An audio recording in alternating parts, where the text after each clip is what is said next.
Hello and welcome back. I'm Dr. Mark D. Baldwin, and today's lecture is on Thomas Jefferson and the Declaration of Independence. One of the most accomplished and brilliant of all the Founding Fathers, and that's really saying something, and America's third president, Thomas Jefferson was a principal American proponent of the Scottish Enlightenment school of common sense. He relied on evidence of the senses and feelings as the guide to truth. John Locke, the great philosopher, had a profound influence on Jefferson and the other Founding Fathers in constructing the Declaration of Independence.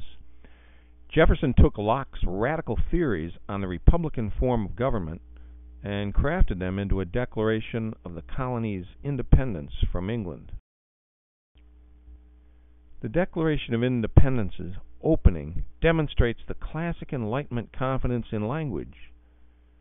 Jefferson synthesizes religion, science, and law to justify the morality and practicality of the colonists' actions. Let's read some of it together, starting on page 728 in the Norton Anthology. I'm on 728, Declaration of Independence. When in the course of human events it becomes necessary for one people to dissolve the political bands which have connected them with another, and to assume among the powers of the earth the separate and equal station to which the laws of nature and of nature's God entitle them, a decent respect to the opinions of mankind requires that they should declare the causes which impel them to the separation. We hold these truths to be self-evident, that all men are created equal. I'm going to stop there and move to the next slide. There's been more debate and angry rhetoric surrounding this famous sentence than just about any other in American history. Detractors of America argue that this is a hypocritical statement, since America allowed the worldwide practice of slavery to exist here. However, if you understand history, you realize this sentence was the Founding Fathers' way of guaranteeing that a future generation would eventually have to abolish slavery. They could not do so then, or they would not have been able to fight a successful revolution, for the simple fact that the states of Georgia and South Carolina refused to abolish slavery on the spot. All other states were ready to do so, as is clearly evident in a later expunged section of the Declaration that we will soon examine in greater detail.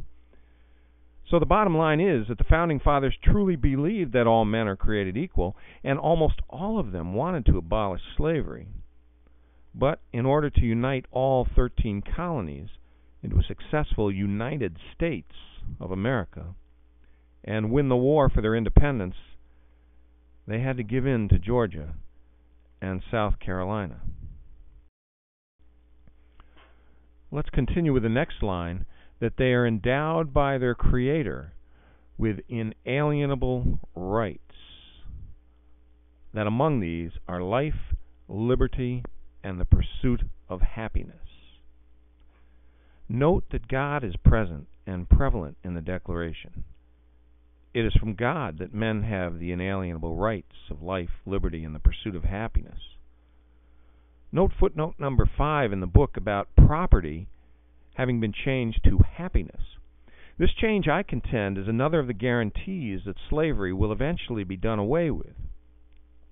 Men are not guaranteed a right to property in the Declaration precisely because slaves were considered property.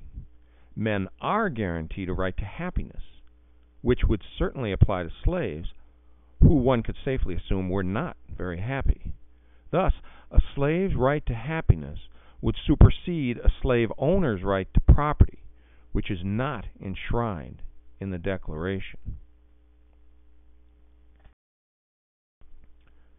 The Founding Fathers here declare that they are not entering into this action lightly, that they know the consequences, and that they have come to believe they have the right to revolt. So let's read a little bit more before skipping forward, page 728 where we left off, that to secure these rights, governments are instituted among men, deriving their just powers from the consent of the governed, a Republican principle, I might add, that whenever any form of government becomes destructive of these ends, it is the right of the people to alter or to abolish it, and to institute new government, laying its foundation on such principles and organizing its powers in such form as to them shall seem most likely to affect their safety and happiness. Well, let's skip ahead a bit, moving to the next slide. Okay, skipping ahead to the end of the first paragraph on 729, you see that Jefferson writes, "To prove this, let facts be submitted to a candid world." Now note the long list of charges against the king that follow. I will just read the first several words of the next 18 and notice the parallel construction. He has refused his assent. He has forbidden his governors. He has refused to pass other laws. He has called together legislative bodies. He has dissolved representative houses. He has refused for a long time after such delusions to cause others to be elected. He has endeavored to prevent the population. He has suffered the administration of justice. He hath made judges dependent on his will alone. He has erected a multitude of new offices. He has kept among us in times of peace standing armies. He has affected to render the military independent of, superior to the civil power. He has combined with others to subject us to jurisdiction foreign to our Constitution. He has abdicated government. He has plundered our seas. He at this time is transporting large armies of foreign mercenaries. He has constrained our fellow citizens. He has endeavored to bring on the inhabitation of frontiers. Beautiful parallel construction. Charge after charge after charge. Now let's move to the next slide and the next. In this section, note how clearly and strongly the Founding Fathers declare their abhorrence of the worldwide system of slavery. As I said, they very much wanted to abolish it, but they made a compromise to keep it, so that Georgia and South Carolina would fight with them as a United States against England.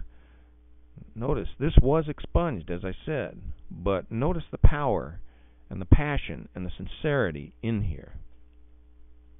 At the very bottom of 730, he has waged cruel war against human nature itself, violating its most sacred rights of life and liberty in the persons of a distant people who never offended him, captivating and carrying them into slavery in another hemisphere, or to incur miserable death in their transportation thither.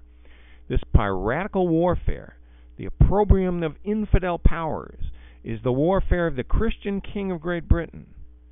Determined to keep open a market where men should be bought and sold, he has prostituted his negative for suppressing every legislative attempt to prohibit or to restrain this execrable commerce. And that this assemblage of horrors might want no fact of distinguished dye, he is now exciting these very people to rise in arms among us, and to purchase that liberty of which he has deprived them by murdering the people on whom he has also obtruded them, thus paying off former crimes committed against the liberties of one people with crimes which he urges them to commit against the lives of another. Absolutely crystal clear that the vast majority of the Founding Fathers were passionate about the evil of slavery and wanting to abolish it.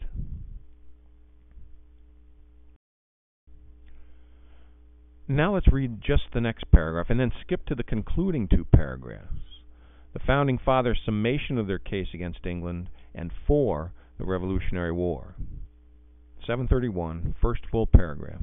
In every stage of these oppressions we have petitioned for redress in the most humble terms. Our repeated petitions have been answered only by repeated injuries. Now let's skip to the last couple paragraphs. We therefore, the representatives of the United States of America, in General Congress assembled, appealing to the Supreme Judge of the world for the rectitude of our intentions, do in the name and by the authority of the good people of these colonies solemnly publish and declare that these united colonies are, and of right ought to be, free and independent states, that they are absolved from all allegiance to the British Crown, and that all political connection between them and the state of Great Britain is, and ought to be, totally dissolved, and that, as free and independent states, they have full power to levy war, conclude peace, contract alliances, establish commerce, and to do all other acts and things which independent states may have right to do. And for the support of this declaration, with a firm reliance on the protection of divine providence, we mutually pledge to each other our lives, our fortunes, and our sacred honor. Our lives, our fortunes, and our sacred honor. Honor was sacred then. All the Founding Fathers knew they were signing a death warrant, and many did die or lose everything during the war. But that was their pledge. They were henceforth bonded together to achieve the goal of a free and United States of America. John Hancock was the first signer of the Declaration. He wrote his name large so that King George would have no trouble reading it. And after signing the Declaration, Hancock said grimly, and I quote, "Now let us hang together." Well, Benjamin Franklin, always the witty guy, rejoined, quote, "Yes, or we will all hang separately." And hang together they did. As we enjoy the fruits of their genius and bravery, we must forever honor their commitment to creating this country, the beacon of hope and light for the entire world. Never before or since has there been such a declaration, such a revolution, such a triumph of human vision and greatness. Well, thanks for listening, and I'll see you next time.